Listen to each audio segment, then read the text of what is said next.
नमस्कार दोस्तों, मैं doctor Laxman Prasad, assistant professor in Saint Thomas college Ruabandha Bhilai.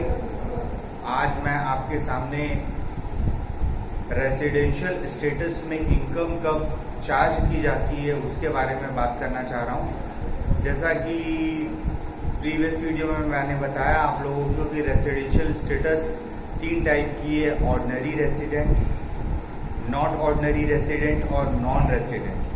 तो अकॉर्डिंग टू रेसिडेंशियल स्टेटस हम इनकम को चार्ज करते हैं आपकी कैटेगरी डिसाइड होने के बाद। तो इसके बारे में आज हम बात करेंगे, टैक्स इंसिडेंस इन ब्रीफ। तो इसमें जो फर्स्ट पॉइंट है वो है income received in India whether accrued और अराइजन इन इंडिया और outside India.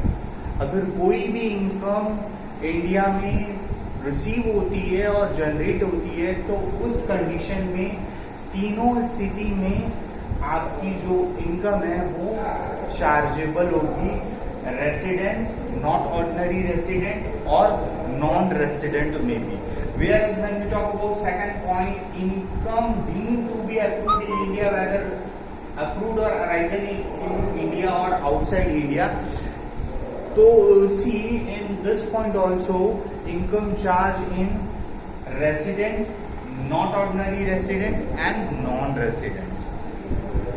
The base is that कि जो जनरेशन ऑफ इनकम है वो इंडिया से हो रहा है और इनकम रिसीव्ड जो वो इंडिया में हो रहा है। In same way third point, income occurring or arising in India whether received in India or outside India. In this case also income charge in resident, not ordinary resident and non-resident. Fourth point, income deemed to be occur or arising in India or outside India. तो ये जो income है वो deemed to be occur and arise in India, इसमें भी resident, not ordinary resident और non resident में amount charge है। और ये देखिए ये 4 पॉइंट तो इजी है। इसके बाद जो पॉइंट है उसको थोड़ा सा दिमाग में रखने की आवश्यकता है। तो बिजनेस कंट्रोल इन इंडिया, कोई भी बिजनेस और profession, when we talk about controlling power which is in India, तो ये जो इनकम है वो रेसिडेंट और नॉट ऑर्डिनरी रेसिडेंट में चार्ज होगी, वेयर एज नॉन रेसिडेंट में चार्ज नहीं। हम जो क्वेश्चन सॉल्व करते हैं उसमें डायरेक्ट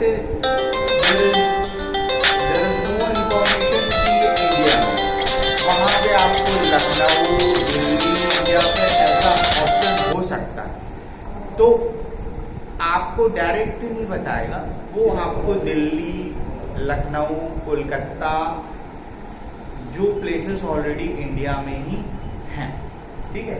उसके बाद का पॉइंट है business control outside India.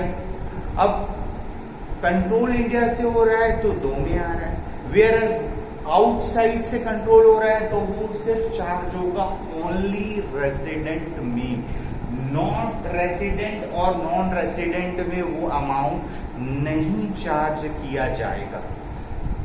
And next point, income received India from any other source. In points को छोड़ के अगर कोई भी इनकम जनरेट हो रही है और रिसीव्ड हो रही है तो वो ओनली चार्ज किया जाएगा रेसिडेंट में, नॉट रेसिडेंट और नॉन रेसिडेंट में चार्ज नहीं किया जाएगा।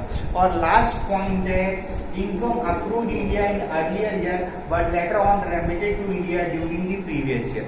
अगर कोई भी इनकम जो इस प्रीवियस ईयर को छोड़ के उसके पहले के प्रीवियस ईयर में अर्न किया गया बट उसको उस वक्त नहीं लाया गया और इस प्रीवियस ईयर में उसको लाया जा रहा है, तो वो पास्ट अनटैक्स्ड इनकम में आती है, जिसे हम हिंदी में भूत का आय भी बोलते हैं, और वो किसी में भी चार्ज नहीं किया जाएगा।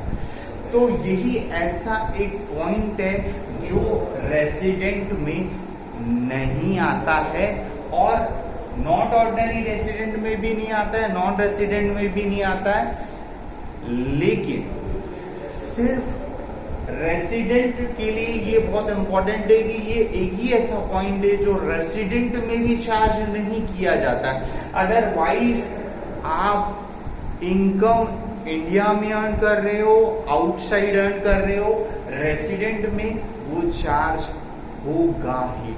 हमको डिसाइड करना पड़ता है नॉट ऑर्डिनरी रेसिडेंट और नॉन रेसिडेंट के लिए। तो यही वो पॉइंट है जो अगर हम अपने दिमाग में रखें तो हम आसानी से प्रश्न को सॉल्व कर सकते हैं, बना सकते हैं। धन्यवाद, नमस्कार।